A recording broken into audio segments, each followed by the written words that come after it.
Bite wave industrial smart city के outer ring road का निर्माण हुआ शुरू। सैकड़ों ग्रामीणों की एकजुटता, आवाज योजना कहीं नहीं जाएगी, यही बनेगी स्मार्ट सिटी। रुड़की क्षेत्र में विकास की नई राह अब खुलती हुई दिखाई दे रही है। Byte wave industrial smart city के आउटर रिंग रोड सड़क निर्माण के शुभारंभ के साथ ही ग्रामीणों में खुशी की लहर दौड़ पड़ी है। वहीं डंडेरी, खटका, जबरदस्तपुर, मोमिनपुर और मिर्जापुर मुस्तफाबाद के ग्राम प्रधानों ने घोषणा की कि इंडस्ट्रियल स्मार्ट सिटी और एग्रो फूड पार्क उनके गांव में ही बनेगा और इसके लिए ग्रामीण अपनी जमीन देने को तैयार है। इस दौरान मौके पर ग्राम प्रधान विकास सैनी, हाजी मोहम्मद, हाकम अली, मीर आजम, मीर हसन और पूर्व प्रधान इश्तियाक के नेतृत्व में सैकड़ों ग्रामीण मौजूद रहे। सभी ने एक आवाज में कहा कि विकास की यह ऐतिहासिक योजना किसी भी सूरत में गांव के बाहर नहीं जाने दी जाएगी। ग्रामीणों ने सरकार और कंपनी प्रबंधन को बड़े भू क्षेत्र उपलब्ध कराने की घोषणा भी की। शुभारंभ समारोह में byte wave industrial smart city के महाप्रबंधक पंकज शांडिल्य ने ग्रामीणों को संबोधन करते हुए कहा कि कुछ निजी स्वार्थ रखने वाले लोग इस योजना को रोकने की कोशिश कर रहे हैं। ऐसे लोग सिर्फ अपना नहीं बल्कि आने वाली पीढ़ियों का भी भविष्य खतरे में डाल रहे हैं। उन्होंने कहा कि यह भारत की सबसे बड़ी एकीकृत इंडस्ट्रियल स्मार्ट सिटी बनने जा रही है। अवसर हाथ से निकल गया तो सालों नहीं दशकों तक इंतजार करना पड़ेगा। उन्होंने बताया कि प्रस्तावित स्मार्ट सिटी लगभग 1831 एकड़ भूमि पर विकसित की जाएगी। इसमें कृषि, एग्रो फूड प्रोसेसिंग उद्योग और तकनीकी विनिर्माण पर विशेष जोर रहेगा। परियोजना शुरू होने से हजारों युवाओं को रोजगार मिलेगा और क्षेत्र में पलायन रुकने की उम्मीद है। सड़क निर्माण के शुभारंभ के साथ ही अब ग्रामीणों के सपनों को न सिर्फ रास्ता मिला है बल्कि भविष्य की नई उड़ान भी मिली है। ग्राम प्रधान विकास सैनी, हाजी मोहम्मद, हाकम अली, मीर आजम, मीर हसन और पूर्व प्रधान मोहम्मद इश्तियाक के नेतृत्व में ग्रामीणों ने कहा कि विकास रोकने वाली मानसिकता अब नहीं चलेगी। गांव अब बदलना चाहता है और आगे बढ़ना चाहता है, जिसके लिए ग्रामीण पूरी तरह से तैयार है।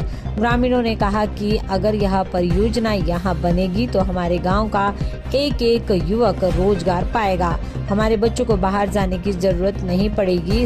हम इसके लिए जमीन देने को तैयार है। तो कहीं न कहीं कुल मिलाकर विकास की लहर अब गांव तक पहुंच चुकी है और ग्रामीणों ने यह साबित कर दिया है कि जब इरादे मजबूत हो तो विकास को कोई रोक नहीं सकता। ये इतनी बड़ी उपलब्धि है कि जिसे आप कम से कम 2 साल में सोचते वो आज हो रहा है, एक दिन में काम हो रहा आपका। वो इतनी बड़ी उपलब्धि है। जमीन, किसान यहाँ सब देने के लिए तैयार हो, कोई किसी तरह की प्रॉब्लम नहीं। और जो लोग में लक्सर की तरफ से गुमराह कर रहे हैं ना, उसमें ये लोग गुमराह में आने वाले नहीं है।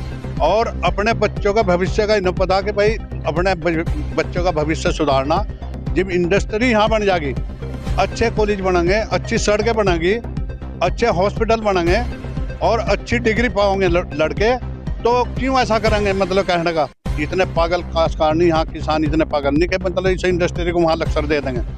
मैं गुमराह करने की कोशिश कर रहे, पर यहाँ का किसान उनके बहकावे में आने का नहीं। हाँ भाई, बहकावे में आओगे कोई, इनके सब इंडस्ट्री यही लगेगी और यही चाहेंगे और यही चाहे हम कितनी भी कुर्बानी देनी पड़ो, हर चीज की कुर्बानी देंगे हम एमडी साहब को। ये जमीन हमारी लगती है। हमने कहा पैसा एक बिना दो, इसमें रोड बनाओ। जब देंगे तब दीजिए। रोड जो काम करने आपको, आप काम करो। गन्ना जहाँ कटना वो गन्ने को काटने के लिए तैयार हो और कोई दिक्कत नहीं। सब किसान तैयार है यहाँ से, हर किसान तैयार है यहाँ से। जो लोग बाधा बन रहे वो भी उन्हें भी समझाओगे, वो भी अपनी जमीन देंगे। कोई जमीन को मना नहीं करना। जो इनके जमीन इन्हों लेनी वो जमीन इन्हों मिलो, पूरी कोशिश करी जाए। सब एकजुट है, कोई दिक्कत नहीं। इसकी जो हमारी जमीन बिहारी रोड के इसमें मैं भी तैयार हूँ जी। मैंने भी जो एमडी साहब ने जो समझाया कि हम बात मानने, जो भावुक हुए उस भावुक तो हमारे जितने भी किसान हैं प्रभावित हुए कि जो काम रुक रहा उसे पूरा करेंगे लोग, जो नहीं दे रहा वो भी देंगे। हमने तो 21 बीघा पहले भी दे चुके थे, बिना कर चुके। 31 बीघा और रह रही, हम उसे भी देने के लिए तैयार हो। आज ही ले लो, कोई दिक्कत नहीं है। गन्ना खड़ा, गन्ना भी नहीं काटने का, ऐसे ही फेर दो, सब तैयार। और बताओ, 1 रुपया नहीं चाह रहा जी, चाह रहा। इसे नहीं जान देने के जी, हम इसे बिल्कुल नहीं जान देने के। मैं चाहे कितना भी गुमराह करूँ वहाँ से, इसे नहीं जान। देखिए, उद्योग को यहाँ रुकना चाहिए। बहुत मेहनत किया है, यहाँ के लोगों को आशाएं हैं, उन्होंने बहुत आशाएं पाल रखी हैं। कुछ लोग कहते हैं लालच में आ गए, ऐसा नहीं है। हर किसी को आशा रहता है। उद्योग को कोई जाने देना नहीं चाहता, ये मैं समझता हूँ। लेकिन समय रहते अगर नहीं हुआ तो इंडस्ट्री कहीं ना कहीं तो जाएगी। हमें इस इंडस्ट्री को रोकना हो। रोकने के लिए यही है कि जब तक हम पहल नहीं करेंगे, आगे नहीं बढ़ेंगे, हमें हर हाल में इंडस्ट्री को अलॉटमेंट करना है 102 महीना के अंदर। 102 महीना अलॉटमेंट का मतलब है कि हमें 1 महीना के अंदर परमिशन में जाए। देखिए, 10,852 बीघा जमीन है, जिसमें 5500 बीघा जमीन हमारे पास आ चुकी है। फर्स्ट फेज का 711 बीघा में 82 बीघा बीच में रुका पड़ा है। ये ऐतिहासिक पहल कहेंगे हम, ऐतिहासिक है और लोगों को समझ में आ रही है उद्योग का महत्व, और निश्चित है कि लोग करेंगे कुछ। फर्स्ट फेज का हमारा रिंग रोड है जो डंडेड़ी से जाके खटकी में जाके मिल जाएगी। मैं यही कहूँगा कि जितना तेजी से हो काम कराएं, क्योंकि हम उद्योग को रोके। अगर उद्योग 10 भी निकल गया तो उद्योग एक भेड़ चाल होती है, तो जिधर निकलेगा उधर जाएगा। इसलिए हमें हर हाल में अलॉटमेंट 102 महीना में करनी है। देखिए, खानपुर की बात है तो खानपुर 2014 में सिरकुल ने जमीन खरीदी थी, आज तक नहीं बना। वहाँ के माहौल ठीक नहीं है, इंडस्ट्री जाना नहीं चाहती। लेकिन इंडस्ट्री को तो पता नहीं है कि यहाँ का क्या माहौल है, वो तो हम जानते हैं। वहाँ अकेला जेके टायर परेशान है। तो अगर वहाँ 10 इंडस्ट्री भी जाती है, उसके साथ कुछ मिसबिहेव होता है, तो बाकी 400 फैक्ट्री जो लाइन में खड़े हैं वो डर जाएंगे, वो फिर पीछे हट जाएंगे। सब एकजुट है। अजी आप यहाँ काम शुरू करें का हम मन धंधा तैयार खड़े, हम एमडी साहब की